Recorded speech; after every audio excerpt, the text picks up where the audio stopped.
কিভাবে API integrate করা হয়। এপিআই ইন্টিগ্রেশন মিনস যে ডেটাবেসে কোনো ব্যাকএন্ডে আপনার ডেটাবেস আছে তাকে কিভাবে আপনি, রিয়াক্ট তো একটা ফ্রন্ট এন্ড লাইব্রেরি, তো এখানে কিভাবে ব্যাকএন্ড থেকে ডেটাকে অ্যাক্সেস করতে পারবেন। তো আমরা এখানে ব্যাকএন্ড থেকে ডেটা অ্যাক্সেস করছি, যেটা আমরা ফেক স্টোর এপিআই একটা ওয়েবসাইট আছে যেটা আপনাকে ফেক ডেটা ডেটাবেস থেকে উঠিয়ে দেখাবে। তো আমরা সিম্পল একটা ফেক এপিআই টেস্ট করছি। তো এখানে আমরা এই ইউআরএলটা নিয়ে নিচ্ছি, এই ইউআরএলটা আমি ডেসক্রিপশনে দিয়ে দিব, আপনারা সেখান থেকে দেখতে পারবেন।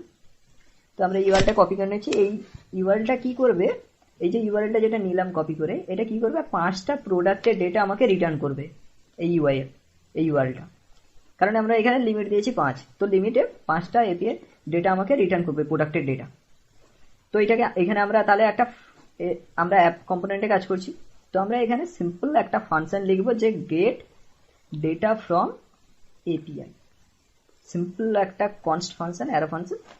এখানে আমরা এই যে ইউআরএলটা আমরা নিলাম, এই ইউআরএলটাকে ফেচ করতে হবে।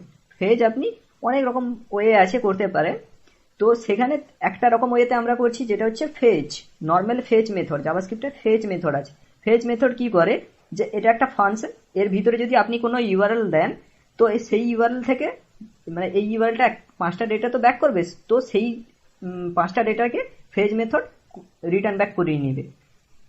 ফেচ করবে এই ডেটাটাকে, ইউআরএল এ যাবে আগে ফার্স্ট, তারপরে সে ডেটাটাকে ফেচ করাবে। এবার সে ফেচ করানোর পর আপনি এই যে ডেটা, যে 5টা ডেটা ব্যাক দিল, সেটাকে কি করবেন, তো সেটার জন্য আপনি এখানে লিখবেন দেন মেথড। এখানে আছে দেন মেথড মিনস যে এই যে এপিআইটাকে ফেচ করা হলো, তারপরে ডেটাটা কি করবে। তো এখানে আমরা সিম্পল লিখবো ডেটাটাকে আগে ফার্স্টে আমরা জেসন ফরম্যাটে কনভার্ট করে দিব। ডেটা যে ফরম্যাটেই আসুক না কেন, এই ডেটাটা যে কোনো ফরম্যাটে আসুক না কেন, সেটাকে আমরা জেসন ফরম্যাটে কনভার্ট করছি। তো আমরা রেসপন্স ভেরিয়েবল নিয়েছি এখানে একটা, এখানে সিম্পলি আমরা রেসপন্সটাকে কি করছি, জেসনে কনভার্ট করে দিচ্ছি। জেসন সিম্পল জেসন ফাংশন আছে, যে ডেটাটা আমরা ব্যাক পাচ্ছি সেইটাকে আমরা রেসপন্স নামে একটা ভেরিয়েবলে সেভ করছি, এবং সেভ করার পর জেসনে কনভার্ট করে দিচ্ছি। এটা ইনলাইন ফাংশন, এখানে ডাইরেক্টলি রিটার্ন হয়ে যায়, এইটা হচ্ছে রিটার্ন। এবার এরপর আমরা কি করবো, জেসন তো কনভার্ট হয়ে গেল, এরপর আমরা কি করবো, তাহলে এরপরে লিখবো ডট দেন। এরপরে আমরা আর একটা ভেরিয়েবল নিব, যে রেজাল্ট, যে রেসপন্স যেটা আমরা নিয়েছিলাম সেটা জেসন করার পরে সেটা আর একটা ভেরিয়েবল আমরা দেন আর একটা ভেরিয়েবল আমরা সেন্ড করলাম। এখানে রেজাল্টটাকে আবার একটা অ্যারো ফাংশন বানাবো, এবং এখানে ইফ লিখবো যে রেজাল্ট, আদৌ রেজাল্টে কিছু ডেটা আছে, যদি ডেটা থাকে তাহলে সেটাকে আমরা কনসোল করাচ্ছি। সিম্পল দেখতে চাইছি যে কি কি ডেটা আমার আসছে, সিম্পল আমরা সেভ করেছি। এবার এই ফাংশনটা তো কোনো জায়গায় কল করিনি, তো আমরা যদি লোডিং এ দেখতে চাই তো আমাকে লোডিং এ এটাকে কল করতে হবে। এবার রিয়াক্টে লোডিং এ যদি কিছু করতে চান তাহলে আপনাকে রিয়াক্ট ডট আপনি ইউজ এফেক্ট মেথডকে কল করতে পারেন। তো এখানে আমরা এই ফাংশনটাকে কল করে দিচ্ছি,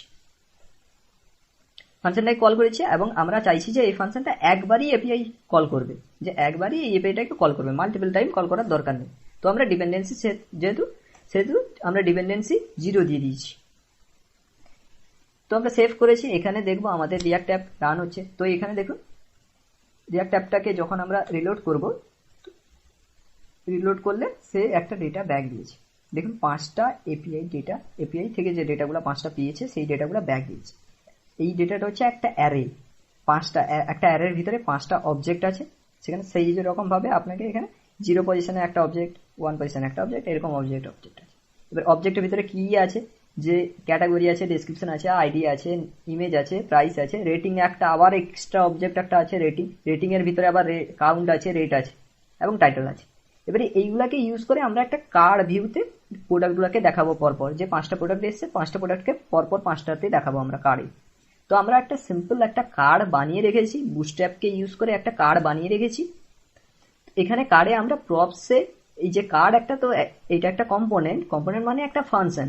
তো ফাংশনের প্যারামিটারে আমরা সেন্ড করছি যে এই কম্পোনেন্টটাকে যখন আমরা অ্যাপ থেকে যখন এই কম্পোনেন্টটাকে কল করব, তখন এই কম্পোনেন্টে আমরা ভ্যালু পাস করিয়ে দিব, যে প্রপস, এখানে যে প্রপসটা যেটা নিয়েছি সেটা অ্যাজ এ অবজেক্ট একটা নিয়েছি।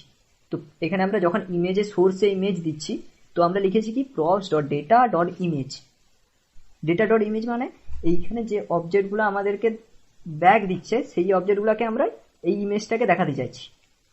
তো তো আমরা এই প্রপসে আমরা এই প্রোডাক্ট কার্ডে ডেটাটা সেন্ড করব। তো আমরা ফার্স্ট একটা দেখব যে ডেটা আদৌ আসছে কিনা, প্রথম একটা কার্ডে দেখব। তো এখানে কার্ডে দেখার জন্য আমরা যে রেজাল্টটা এপিআই থেকে পাচ্ছি তাকে একটা স্টেট ভেরিয়েবলে আমরা পুশ করে দিচ্ছি। তো সেট প্রোডাক্ট আমার এখানে একটা কনস্ট প্রোডাক্ট একটা স্টেট ভেরিয়েবল আছে, তো এখানে সেট প্রোডাক্টে আমরা ডেটাটা ইনসার্ট করে দিচ্ছি। তো রেজাল্টটা আমাকে এপিআইটা যে রেজাল্টটা ব্যাক দিবে সেটা সেট প্রোডাক্টে ঢুকে যাবে। এবার আমরা অ্যাপের ভিতরে কল করতে চাইছি যে আমরা একটা ফার্স্ট সেকেন্ড ব্র্যাকেট দিয়েছি, এখানে আমরা একটা জাস্ট সিম্পল কন্ডিশন লাগাচ্ছি যে প্রোডাক্টস যে আমি স্টেট ভেরিয়েবলটা নিয়েছি সেটাতে যদি লেন্থ থাকে, মানে পুরোটা এপিআই কল করার পরে যদি ডেটা কিছু এপিআই থেকে পায় তাহলেই আমার কার্ডটা ভিজিবল করাবে। তো সিম্পল আমরা লিখছি যে প্রোডাক্ট ডট লেন্থ 0-র বেশি যদি হয়, এখানে অ্যান্ড অপারেটর আমরা ইউজ করেছি, বা আপনি এখানে টার্নারি অপারেটর ইউজ করতে পারেন, যে যদি হয় তাহলে ট্রু কন্ডিশনে কি কাজ করবে, যে প্রোডাক্ট যে কার্ড আমরা কম্পোনেন্টটাকে বানিয়েছি সেইটাকে আমরা কল করেছি, এবং এইখানে আমাদেরকে তো কিছু ডেটা সেন্ড করতে হবে, যেটা আমরা এখানে ইউজ করেছি props dot data dot image, props dot data dot title. তো আমরা তো কিছু ডেটা সেন্ড করলেই তো এই কার্ডটা ভিজিবল হবে। তো সেই রকম ভাবে আমরা এখানে ডেটা সেন্ড করতে গেলে আমরা ডেটা ইউজ করব। ডেটা কেন ইউজ করেছি, কারণ হচ্ছে এখানে প্রপস ডট ডেটা লিখেছি। যদি প্রপস ডট ইমেজ বা অন্য কিছু নাম দিয়ে যদি লিখতাম তাহলে আমরা সেখানে সেই নামটা ব্যবহার করতাম। তো প্রপস ডট ডেটা যেহেতু লিখেছি, তো ডেটা আমার এখানে কি, তো এখানে আমরা প্রোডাক্টসের একটা ডেটাকে ভিজুয়াল করাতে চাইছি। তো প্রোডাক্টের আমরা 0 পজিশনকে ভিজুয়াল করাতে চাইছি, মানে আমরা এই যে প্রোডাক্ট যে এপিআইটা যেটা ফেচ করছিল ওর 0 পজিশনে যে অবজেক্টটা আছে এই অবজেক্টটাকে আমরা ভিজিবল করাতে চাইছি। এইখানে যে ফার্স্ট অবজেক্টটা দেখাচ্ছে ওই অবজেক্টটাকে আমরা ভিজিবল করাতে চাইছি, সেজন্য আমরা 0 দিচ্ছি। এবং যদি এবারে সেকেন্ড কন্ডিশনে আমাদেরকে দিতে হবে যে প্রোডাক্টের ভিতরে যদি লেন্থ 0 থেকে বেশি না হয় তাহলে কি দেখাবে, তাহলে আমরা নাল দেখাবো, যে কিছু ডেটা দেখাবে না। তাহলে সিম্পল আমরা সেভ করছি। এবার আমরা দেখছি যে এখানে আসছে কিনা। দেখুন একটা কার্ড আমাকে ভিজিবল করে দিয়েছে, কার্ডের ফার্স্ট ইমেজ আছে, কার্ডের টাইটেল দেখাচ্ছে, যে এপিআই থেকে যে টাইটেলটা আমরা ফার্স্ট যে টাইটেলটা আছে দেখুন এখানে নাম্বার 1 যে টাইটেলটা আছে সেটা দেখিয়েছে, এবং ডেসক্রিপশন যেটা এপিআই থেকে ফেচ করেছে ফার্স্ট যে অবজেক্টটা সেটা দেখিয়েছে, এবং একটা বাটন লাগিয়েছিলাম সে বাটনটা ভিজিবল করেছে। এবার আমরা 5টা ডেটা যদি দেখতে চাই, এটা তো একটা ডেটা হলো, এবারে 5টা ডেটা যদি দেখতে চাই তো সিম্পল আমরা তো এরকম লিখবো না যে প্রোডাক্ট আর একটা আবার কন্ডিশন বানাবো যে প্রোডাক্টের 1 পজিশনে দেখাও আবার প্রোডাক্ট 2 পজিশনে দেখাও, সেরকম আমরা করবো না, সেটাও সব থেকে বেকার ওয়ে।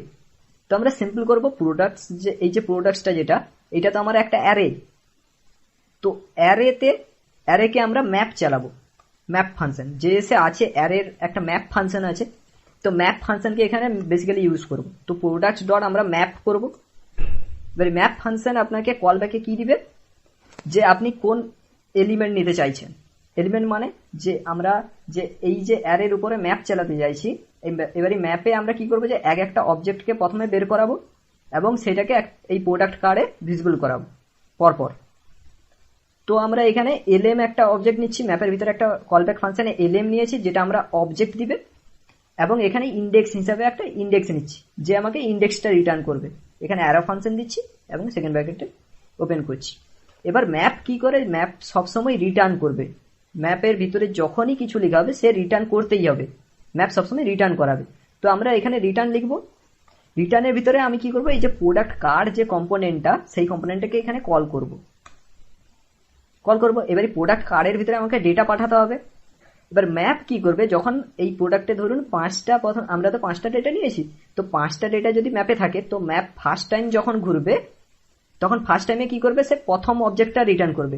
এখানে যে ফার্স্ট টাইমে সে 0 পজিশনটা রিটার্ন করবে, সেকেন্ড টাইমে 1 পজিশনটা রিটার্ন করবে, থার্ড টাইমে 2 পজিশন, সেরকম পরপর 4 নম্বর পর্যন্ত সে ডেটা রিটার্ন করবে। ডেটা রিটার্ন করবে কোথায়, যে এলএমটা আমার অবজেক্ট, যে এই এলএমেই একটা অবজেক্ট প্রত্যেকবারই ম্যাপ ঘুরাবে, তো এলএমটাকেই আমরা ডেটাতে পাঠিয়ে দিব। সিম্পল। এবার সেভ করছি। এবার দেখি আমাদের 5টা ডেটা আসছে কিনা। দেখুন এখানে 5টাই ডেটা আসছে, কিন্তু পরপর আসেনি, নিচে নিচে এসেছে। তো এটাকে একটা ডিজাইন ফিক্স করলেই আপনি ঠিক করে দিতে পারবেন যে আপনার যে কার্ডটা আছে সেটাকে একটা, এই যে র্যাপার আছে আমাদের, এই যে র্যাপারটা আমরা ডিপ যে র্যাপার অ্যাপ নিয়েছি এইখানে আমরা ইনলাইন স্টাইল করে দিচ্ছি, যে ডিসপ্লে ফ্লেক্স, সিম্পল একটা ফ্লেক্স বক্স তৈরি করছি, ফ্লেক্স আর গ্যাপ লিখে দিচ্ছি আমরা ধরুন 10 পিক্সেল, 10 দিয়ে দিচ্ছি, 10 মানে এখানে 10 পিক্সেল, আর ফ্লেক্স ডাইরেকশন দিয়ে দিচ্ছি আমরা রো, কারণ রো করতে চাইছি, কলাম ভিউতে দেখাচ্ছিল। তো সিম্পলি দেখুন এখানে চলে এসছে, 5টা ডেটা পরপর চলে এসছে। এইভাবে আপনি এই ইমেজগুলোকেও সাইজ করতে পারেন, এদের ফিক্সড সাইজ রাখতে পারেন এদের। তো সেটা করতে গেলে আপনি এখানে স্টাইল করতে পারেন, যে আপনার স্টাইলে এখানে ইমেজের স্টাইলগুলোতে আপনি লিখতে পারেন যে ওয়াইড হবে 100% আর হাইট থাকবে 150 পিক্সেল। তো আপনার পিক্সেল সাইজ হয়ে গেল। এবার এই প্যারাগ্রাফগুলোকেও আপনি ঠিক করতে পারেন, প্যারাগ্রাফগুলোকেও। তো সেগুলোকে আপনি লিখে দিবেন যে হাইট, ম্যাক্সিমাম হাইট সেট করে দিব আমরা, যে ম্যাক্সিমাম হাইট 40 পিক্সেল, এবং যদি বাইরে এর থেকেও বেশি ডেটা যদি থাকে তাহলে সে ওভারফ্লো করে দিবে, ওভারফ্লোকে আমরা হিডেন করে দিব। সিম্পল দেখুন হিডেন করে দিচ্ছি। তো আরেকটু বাড়িয়ে দিচ্ছি আমি, 40 পিক্সেলে কেটে যাচ্ছে একটু ছবিগুলো, তো আমরা 50 পিক্সেল করে দিচ্ছি। দেখুন দুটো করে ছবি এসছে।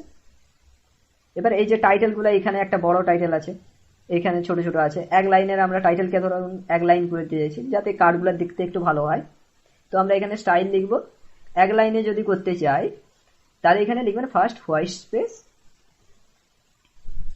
নো র্যাপ করে দেবেন। ফার্স্ট টেক্সট ওভারফ্লো আছে, টেক্সট ওভারফ্লোকে আপনি ইলিপসিস করে দেবেন। দেন আপনি ওভারফ্লো, যে আপনার যে ওভারফ্লো যেটা আছে সেটাকে হিডেন করে দেবেন। দেখুন এখানে সিম্পল এসছে এবং ডট ডটও চলে এসছে আপনার একই রকম ওয়েতে। ইমেজগুলো 5টা ইমেজ তৈরি হয়েছে। এবার আপনি এখানে আমরা 5টা ডেটা নিয়েছি, এবার লিমিটটাকে আমরা বাড়াচ্ছি যে আরো বেশি ডেটা আমরা চাইছি। তো আমরা এই এপিআই যেখানে ইউজ করেছিলাম এখানে লিমিটে 5-এর জায়গায় ধরুন 15 লিখে দিচ্ছি। তো 15টা ডেটাই আমাকে ব্যাক, দেখুন 15টা ডেটাই ব্যাক দিয়েছি। এবার এটা ডিজাইনটা একটু হয়ে গেছে, তো একে আপনি ফ্লেক্স র্যাপ করে দিতে পারেন। এখানে ফ্লেক্স র্যাপ যদি লিখে দেন তাহলে আবার নিচে নিচে চলে আসবে। দেখুন নিচে নিচে পরপর 15টা প্রোডাক্ট আপনি চলে এসেছে। এরকম ওয়েতে আপনি এখানে ম্যাপ ইউজ করে আপনি মাল্টিপল প্রোডাক্ট, যত ইচ্ছা আপনার প্রোডাক্ট দেখাতে পারেন। থ্যাংক ইউ, আজকে এই পর্যন্তই। আমরা পরে